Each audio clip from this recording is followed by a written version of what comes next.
She kept getting in touch with me by phone from 4 a.m. until 9 a.m.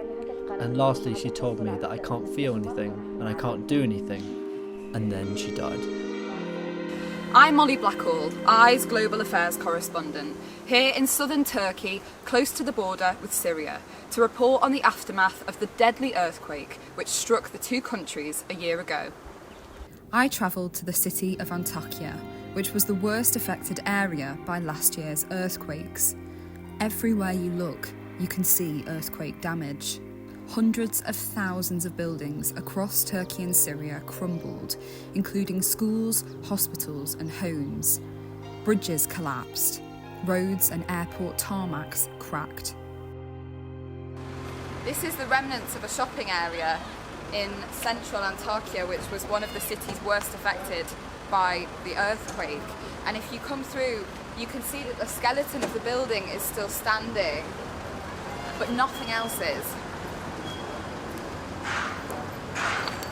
There's still broken glass on the floor, there's still rubble. This used to house a lawyer's office and some other shops, we think. But this, a year on, is still all that's left.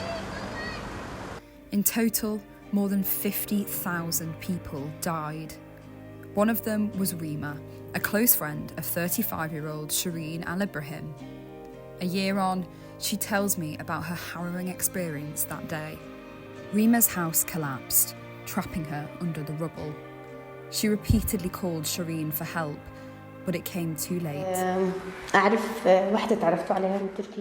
I know a lady who is Syrian, not Turkish, and 5 days before the earthquake she graduated. But she didn't die during the earthquake. She kept getting in touch with me by phone from 4 a.m. until 9 a.m. And lastly, she told me that I can't feel anything and I can't do anything, and then she died. Today, thousands of people who lost their homes in the earthquake are living in shipping containers, which have been organised into small cities. Inside them, aid workers offer a programme of support, from psychological assistance to parenting classes.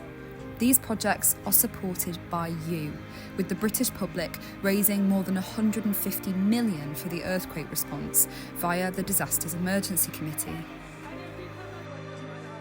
Okay, so here, when I first came here in November, there were 573 containers, but now it's almost like 600. And I don't know the exact number, but in each container there are like 6-7 people living, and in some containers I know that there are even like 13-15 people, so probably around like 3,000 to 4,000 people are living in this camp. The damage is really like unimaginable, and the loss, like the number of dead people that they give, it's so much higher than the actual number. There are still like so many bodies that they couldn't reach, so I wouldn't trust the numbers. It's so much more than that, and the damage, as you can see like from the environment, like okay, it's been a year but nothing has changed. Those living in the camps don't know how long it will take for them to be moved into a permanent home.